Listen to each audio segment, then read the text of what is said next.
Bonjour mes chers bien-aimés dans le monde. Je m'appelle Pasteur David Moukeba. Je vous salue tous au nom du Seigneur Jésus-Christ. Aux États-Unis, en Asie, en Afrique, en Europe, à l'Océanie, je vous dis tous shalom, shalom au nom du Seigneur Jésus-Christ. Nous sommes dans ma première émission que je vais m'adresser au monde. Je m'adresse pourquoi? Je m'adresse au nom des événements qui touchent les 4 coins du monde entier, où tout le monde ballotte, tout le monde panique, tout le monde est dans la calamité. Personne ne sait quoi faire. Tout le monde a des questions, mais sans réponse. Je vous ai amené 2 palliatives, de solutions aujourd'hui. Mais cette fois-ci, à travers la parole du Seigneur. Je veux que vous me donniez votre oreille, votre cœur, pour que vous écoutiez comment le Seigneur vous parlera à travers cette émission. Je dis merci à l'Éternel qui a créé le ciel et la terre. Celui que nous appelons le maître de temps et des circonstances. Il n'y a pas un temps qui lui dépasse. Il maîtrise les périodes, il maîtrise les systèmes, il maîtrise les temps, il maîtrise l'atmosphère, il maîtrise toutes choses. C'est pourquoi je voulais que nous lisions avec vous aujourd'hui 2 écritures ou 3 écritures qui doivent nous positionner par rapport à cette émission. Nous lisons la parole du Seigneur dans le livre de 2 Chroniques chapitre 7, le verset 13 au verset 14. Je vais lire au nom du Seigneur Jésus-Christ. 2 Chroniques chapitre 7, le verset 13 au verset 14. Il dit, « Quand je fermerai les ciels et qu'il n'y aura point de pluie, et quand j'ordonnerai aux sauterelles de consumer les pays, quand j'enverrai la peste parmi mon peuple, si mon peuple sur qui mon nom est invoqué s'humilie, prie et cherche ma face, et s'ils se détournent de leur mauvaise voie, je l'exaucerai du ciel, je lui pardonnerai son péché et je guérirai son pays. » Ici, ce n'est pas un prophète qui parle. Elohim lui-même, le créateur du ciel et de la terre. Il dit, quand je fermerai les ciels, et qu'il n'y aurait point de pluie sur la terre, quand je frapperai la peste sur la terre. Ici c'est Dieu. Mais avant d'aller en profondeur, je voulais d'abord vous situer sur notre petit sous-thème dont on va se partager avec vous. J'ai intitulé ce sous-thème, qui dira que la chose arrive si l'Éternel ne l'ait pas ordonné? Qui dira? Même pas un magicien, même pas l'occultisme, même pas les diables, même pas un démon, même pas un pasteur. Qui dira que la chose arrive sur la terre? Qui dira que la chose arrive dans le ciel si l'Éternel ne l'ait pas ordonné? C'est pourquoi je me pose la question dans cette émission.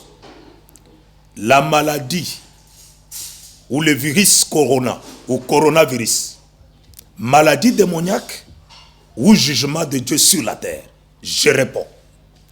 Coronavirus n'est pas une maladie démoniaque, mais c'est un jugement de Dieu sur la terre, sur toute la terre. C'est bien. Tu peux me contredire pour dire, ce sont les Américains qui ont fait le virus. Ce sont des grandes puissances qui se sont réunies pour faire le virus et l'envoyer sur la terre afin de diminuer la population du planète Terre. Ça, c'est ta philosophie. Ça, c'est ta manière de comprendre. Moi, je suis dans la Bible. Nul ne peut ordonner un virus sur la terre pour diminuer la population du planète Terre si l'Éternel, le créateur de la terre, le créateur du ciel, ne l'a pas ordonné. Personne n'est auteur de ce virus. Car le temps où nous passons, ça s'appelle le temps de la fin. Ce n'est pas la fin du monde, le temps dernier. Voilà le terme. Nous sommes au temps dernier. Au temps dernier, Dieu à des choses qu'il a dit à travers son Fils. Lorsque nous lirons avec vous Matthieu 24, le verset 3, le verset 37, le verset 42, il dit, en répondant à ses serviteurs, qui sont les apôtres, on lui pose la question, Seigneur, explique-nous, qu'est-ce qui va arriver au temps de la fin, au temps dernier? Christ explique clairement, il dit, au temps de la fin, il y aura des signes graves. Vous entendrez des cris de guerre.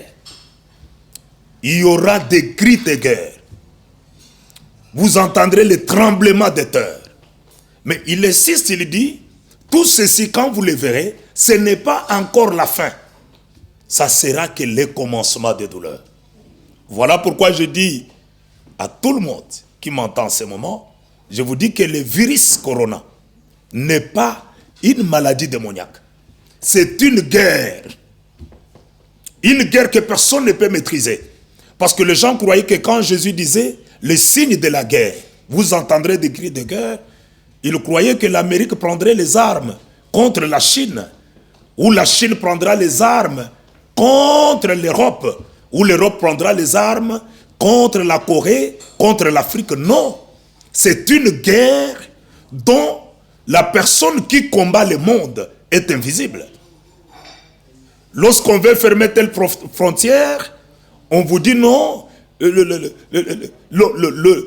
Messie qui combat vient de traverser les frontières. Il est déjà dans un autre continent, il est déjà dans un autre pays. Il combat tout le monde, il n'épargne personne. Il n'épargne personne. Et les puissants, et les faibles, cette guerre est symétrique. C'est pour vous dire, Jésus est la vérité. Jésus est la vérité. Il avait dit, vous entendrez des cris de guerre. Maintenant, il y a des cris de guerre. Qui combat l'autre? Un monstre invisible. Aujourd'hui, des pleurs sont partout. Personne ne sait consoler l'autre. Pourquoi ces choses arrivent-elles en ce moment? C'est une interprétation. Jésus interpelle tout le monde pour vous dire, si tu ne pouvais pas croire en Jésus, parce qu'on t'avait prêché Jésus, parce que tu ne pouvais même pas le croire, mais à cause de cette guerre symétrique, une guerre nucléaire, que personne ne peut s'échapper, tout le monde est appelé à croire en Jésus. Tu es appelé à croire en Jésus. Pourquoi? Il n'y a aucun antidote pour cette guerre. Aucun antidote. Tous les laboratoires du monde cherchent les vaccins contre cette guerre. Personne. D'ailleurs, là où il y a ce qu'on appelle la grande puissance économique, grande puissance politique. Oui, personne. C'est là même où on vous dit qu'il y a plus de morts que là où il n'y a pas de laboratoire, que là où il n'y a aucune technologie. Je parle des États-Unis, je parle de la Chine, je parle de l'Italie, je parle de l'Espagne, je parle de France. Là où il y a plus de morts, 800 personnes qui meurent, sans la guerre physique, mais une guerre nucléaire. Pourquoi le Seigneur veut que ces choses arrivent-elles en ces temps? Parce que nous sommes dans les derniers temps. Ce n'est pas même encore l'enlèvement. Ce n'est pas encore même la grande tribulation ni la petite tribulation. Ça, ce n'est que le signe qu'il avait dit. Lorsque vous verrez ces choses, apprêtez-vous. Soyez prudents. C'est comme les 10 femmes vierges qui veillaient sur leurs lampes parce qu'ils attendaient l'arrivée du Seigneur. Tu dois veiller. Tu ne dois plus veiller à être caché dans des immeubles, dans des étages, dans des grandes maisons, dans des voitures. D'ailleurs, quand je vous parle, il y a des gens qui ont laissé les maisons. Il y a des gens qui ont laissé leurs voitures. Parce que la guerre, elle te trouve partout. Il n'y a aucun endroit de se cacher, bien-aimé. Il n'y a aucun endroit. Je vais vous faire souvenir la période de Noé, où cette guerre était là, mais la guerre de la pluie, partout dans le monde. Pourquoi Dieu envoie cette guerre en ce moment? Ce n'est que le petit jugement. Dieu veut nous juger. Pourquoi il nous juge? Le péché. Le péché est accru. Nous avons enseigné les gens comment faire le mariage homosexuel. Nous avons appris les gens comment faire les lesbiennes. Nous avons appris les gens comment faire le mariage avec les animaux. Nous avons appris les gens l'occultisme. Ce péché est monté au trône de Dieu. Il a dit non. Je vais envoyer une arme dont personne ne peut résister. Et le roi, le président du monde, les astrologues du monde, les savants du monde, les technologues du monde, personne. Je vais t'inviter, bien-aimé. C'est un moment très difficile. C'est un moment dernier. Le Seigneur t'appelle à croire en lui. Parce que je parlais de Noé. Je disais que ceux-là qui ont été échappés à cette peste de la pluie du temps de Noé, il n'y avait qu'une possibilité. Tu acceptes d'entrer dans la barque, là où était Noé, tu acceptes aussi la vie. Tu acceptes aussi la sécurité. Tu acceptes aussi la protection. Aujourd'hui, il n'y a aucun endroit de se cacher. Les choses sont devenues très dures et très difficiles. Le seul endroit à se cacher, qui est plus que la barque de Noé, qui est plus que le bateau de Noé, c'est Jésus-Christ de Nazareth. C'est Jésus-Christ de Nazareth. En ce moment, si tu veux t'épargner à cette arme nucléaire, tu veux te cacher devant cette arme, il n'y a que Jésus qui est la grande maison de notre protection. Il n'y a que Jésus qui est la grande maison de notre protection. Tous ceux-là qui sont en Jésus, ils ne vivront jamais ces temps difficiles. Ils verront, ils entendront parler de coronavirus, mais ils ne seront jamais touchés par ce coronavirus. Je vais même vous lire pour vous confirmer que c'est une réalité. On va lire avec vous parce que je n'ai pas beaucoup de minutes, c'est ma première émission. On va lire avec vous Psaume 91. Je suis en Psaume 91, verset 1er. Il dit quoi? Rapidement. Psaume 91, verset 1er dit: celui qui demeure sous l'abri du Très-Haut repose à l'ombre du Tout-Puissant. J'ai dit à l'Éternel, mon refuge et ma forteresse. Vous comprenez que le refuge, en ce moment, il n'y a que l'Éternel qui est notre forteresse. Il dit, mon Dieu à qui j'ai mis ma confiance, car c'est lui qui délivre du filet de l'oiseleur, de la peste et du ravage. Il n'y a que Dieu qui délivre de ces ravages. Il n'y a que Dieu qui délivre de cette peste. Il n'y en a pas d'autre. D'ailleurs, je vous dis en ce moment, les Américains veulent être en Afrique parce qu'ils disent que là, il y a peu de morts. Il faut même aller se cacher en Afrique. Les Africains cherchent à aller se cacher, je ne sais pas, en Asie. Tout le monde cherche un abri. Mais je vous dis, le seul abri à ce temps pour se cacher, ça s'appelle Jésus-Christ. Je descends pour dire, il te couvrira de ses plumes. En ce moment, tous ceux-là qui sont en Jésus, les plumes de Jésus les couvrira. Et tu trouveras un refuge sur ses ailes. Vous trouvez? Vous comprenez la vérité de la Bible? Le refuge en ce moment n'est pas un continent, n'est pas un pays, n'est pas une force quelconque. Le refuge pour ce temps, dont l'arme est en train de tuer tout le monde, ça s'appelle Jésus-Christ de Nazareth. Il dit, sa fidélité est un bouclier et une cuirasse. Tu ne craindras ni la terreur de la nuit. Je suis en train de dire à tout le monde qui suivent les radios, les télévisions du monde, là on vous montre plusieurs morts chaque jour. C'est pour faire la terreur. C'est pour vous faire craindre. C'est pour vous faire peur. Je suis en train de vous dire que la Bible dit, tu n'auras pas peur ni de la terreur de la nuit, ni de peste qui frappe en plein midi. On vous montre comment les gens sont frappés. On vous dit non, en France, il y a eu 400 morts aujourd'hui dans 24 heures. Tout ça, c'est pour vous faire peur. Cette peste n'est pas pour toi. Tu ne peux pas avoir peur. D'ailleurs, je t'invite de ne plus même regarder cela, de lever tes yeux de regarder sur Jésus. De lever tes yeux, de regarder sur celui qui est ton refuge. Laisse tes yeux, enlève tes yeux sur ce que tu es en train de voir. La paix, il dit, tu n'auras pas peur ni de la peste. Oui, pour terminer, il dit, ni la flèche qui vole le jour.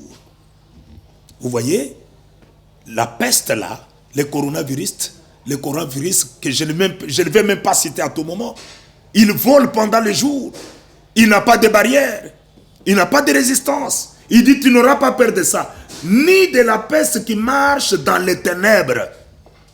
Ni de la peste qui marche dans les ténèbres. Tu n'auras pas peur de ça. Ni de la contagion qui frappe en pleine midi. Pour ton assurance, il dit que 1000 tombent à ta droite, 10 000 à ta gauche. Tu ne seras jamais atteint. L'espoir que je vais donner à quiconque qui m'entend en ce moment est que lorsque tu es en Jésus, tu verras, tu entendras que 10 000 sont tombés à ta droite. 1000 sont tombés à ta gauche. Mais toi qui es en Jésus, tu ne seras jamais atteint. La parole de Dieu est la vérité. Dieu soutient sa parole. Il dit, tu ne seras pas jamais atteint. Comme Job a vu la souffrance, mais la mort n'a pas atteint sa vie. De la même manière que Lot était sauvé en Sodome et Gomorrhe, lorsque Dieu a envoyé la peste du feu, c'est de la même manière en ces temps. Tous ceux-là qui sont en lui, ils ne seront jamais atteints.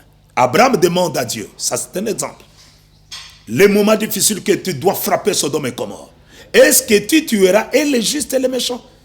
Dieu lui dit non. S'il y a même un juste, je les sauverai. S'ils sont à 10, je les sauverai. Mais qui est juste? Celui qui est juste, c'est celui qui a cru en Jésus-Christ. Il te reste seulement cette formule. Croire seulement en Jésus. Croire en Jésus, c'est-à-dire laisser un caractère et adopter un autre. Laisser une vie ancienne et accepter une nouvelle vie. C'est ton temps. Tu m'entends à ce moment. Prends seulement un engagement. Tu n'as pas besoin d'un pasteur dans ta maison. Tu n'as pas besoin d'un pasteur là où tu es. Tu as besoin seulement d'accepter. Prends tout ce que tu avais. La magie, la sorcellerie, l'occultisme. Jette ça dans le feu. Débarrasse-toi de ça. Fais un divorce quand tu m'entends maintenant. Si tu ne le fais pas, il n'y a pas un temps. Le temps n'est plus là. La Bible dit, la nuit est avancée. Les jours s'approchent. Les moments sont arrivés de croire. Crois en Jésus seulement. C'est la formule. La petite formule qui te permettra de s'échapper contre cette guerre. De s'échapper contre cette peste. Parce que Dieu l'a envoyé sur la terre pour juger les méchants et pour distinguer le juste. Pour atterrir. Je disais, cette maladie démoniaque ou un jugement de Dieu sur la terre. Je dis un jugement. Et je te rappelle maintenant, comme c'est un jugement, tous les jugements que Dieu a envoyés sur la terre, du temps de Noé, du temps de Lot, du temps des Égyptiens, il a seulement une seule voie. La voie, c'est d'obéir à sa parole. La voie, c'est de croire en lui. La voie, c'est de lui être obéissant. Je vais lire avec toi la parole de Dieu en proverbe pour atterrir. C'est la seule voie que je peux te donner en ce moment. Il n'y a aucune forteresse là où tu peux te cacher. Il n'y a pas de cave là où tu peux te cacher. La seule voie que je vais te montrer, c'est la voie de la parole. Nous voulons lire avec toi pour atterrir. Proverbe chapitre 28, verset 13. Il dit ceci. Écoutez comment l'écriture dit. Si tu m'entends, tu prends ta Bible. Si tu n'en as pas, mais écoute. Celui qui cache ses transgressions ne prospère point. C'est lui qui les cache. Tu as beaucoup caché. Ta vie était une vie de cachette. Mais il dit, celui qui les cache ne prospère point. Vous attendez la prospérité, c'est un package. C'est tout un tout. C'est-à-dire, celui qui cache ses transgressions, c'est mal, ne vivra jamais la bonne vie. Il ne sera jamais dans l'espoir. Son avenir est obscur. Il dit, mais c'est lui qui les avoue. Oui, vous voyez, la repentance Ici, je vais le disséquer à 3 pas. Tu ne peux pas dire que je me suis repenti quand tu ne feras pas ces 3 pas. Le premier pas, c'est d'abord reconnaître là où tu es. Tu reconnais d'abord que tu es pécheur. Tu reconnais que tu as tué. Tu reconnais que tu es malfaiteur. Tu reconnais que tu t'es embarqué dans une vie de péché. Ça, c'est la voie, la première voie de la repentance. Tu ne peux pas dire que je me suis repenti quand tu n'es pas reconnaissant. Quand cette parole ne t'a pas touché. La repentance, sa première voie, ou son premier pas, c'est la reconnaissance. Je reconnais. C'est maintenant, là où tu es dans la maison, là où tu es en famille, là où tu es caché quelque part. Reconnais d'abord. La deuxième voie, c'est avouer. Tu peux reconnaître, mais pour ne pas avouer. Tu dis, je reconnais, mais je n'avoue pas. C'est le temps d'avouer, c'est le deuxième pas. Tu dis, Seigneur, j'avoue. J'ai pris la femme d'autrui. J'ai tué pour avoir l'argent. Oui, tu sais ce que tu avais fait.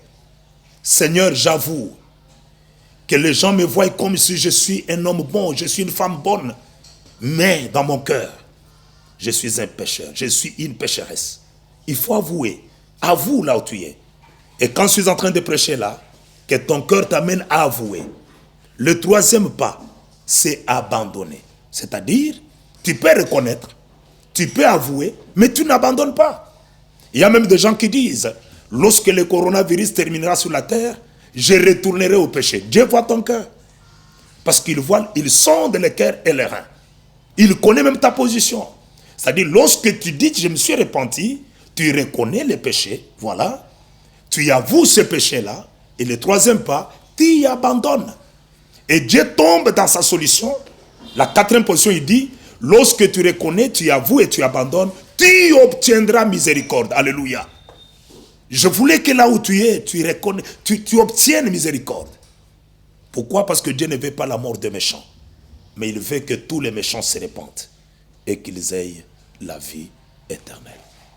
Si tu le crois maintenant, comme l'homme de la montagne de Golgotha, qui était à côté de Jésus, il a dit, je reconnais que je suis pécheur. Toi, tu es un saint. Mais tu ne peux pas être tué de la même manière que nous. Si tu partiras dans ton royaume, souviens-toi de moi. Jésus lui a dit, aujourd'hui, comme tu as reconnu, aujourd'hui, je serai avec toi au paradis. Ne crains pas le coronavirus, qui tue seulement le corps. Non, mais crains celui qui tue et le corps et l'âme. Il s'appelle Jésus. Si tu peux reconnaître, si tu peux avouer maintenant, et si tu peux abandonner, tu as de la place auprès de Jésus. Il n'y a aucune autre formule. C'est cette formule que je t'ai amenée aujourd'hui dans cette première émission pour que tu donnes ta vie à Jésus. Là où tu es, tu m'entends aux États-Unis, tu m'entends en Europe, tu m'entends en Afrique, tu m'entends en Asie et tu m'entends aussi à l'Océanie. Je voulais t'aider en prière. Je ne te force pas. Même Noé n'a forcé personne. Oui, je ne te force pas. Je veux seulement que tu comprennes que les temps sont très durs. Il n'y a aucun endroit pour se cacher. Le seul endroit en ce moment pour se cacher, c'est en son Fils qui s'appelle Jésus-Christ. Il dit ceci, je suis le chemin, la vérité et la vie. Quelqu'un ne peut pas partir ou passer pour aller chez mon Père s'il n'est pas passé par moi. La seule voie qui peut t'épargner contre ces choses, il n'y a que Jésus. Même si tu avais déjà le corona, là où tu es à l'hôpital, tu es en train de m'entendre, ne crains pas la mort physique. Mais si tu donnes ta vie, même si on prendra ce corps, tu auras une place au paradis auprès de Jésus.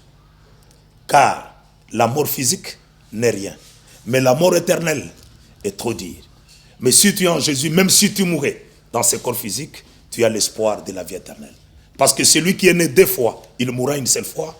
Mais que celui qui est né une seule fois, il mourra 2 fois. Je veux dire quoi? Celui qui est né 2 fois, c'est-à-dire, il est né biologiquement de son père et sa mère, il mourra qu'une seule fois dans le corps, mais il aura la vie éternelle. Mais celui qui est né seulement une seule fois, biologiquement, de son père et de sa mère, et qui n'est pas né de nouveau, il n'est pas né en esprit, lui mourra 2 fois, c'est-à-dire, il mourra dans le corps, il mourra aussi en esprit. Mais voilà, je voulais t'aider. Si tu veux avoir la vie éternelle, c'est maintenant. Tu prends ta main droite, tu le mets dans le cœur, comme je le mets. Tu dis, Seigneur Jésus-Christ, Je crois en toi comme Seigneur et mon sauveur personnel. Je reconnais mes crimes et mes iniquités. Je suis un pécheur. Tu es mort pour moi à la croix du Golgotha. Ton sang a été versé pour moi. Je crois en toi aujourd'hui. Écris mon nom dans les livres de vie. J'aimerais vivre éternellement avec toi. Merci Seigneur Jésus-Christ. Merci Seigneur Jésus-Christ. Au nom de Jésus, nous avons ainsi prié. Amen.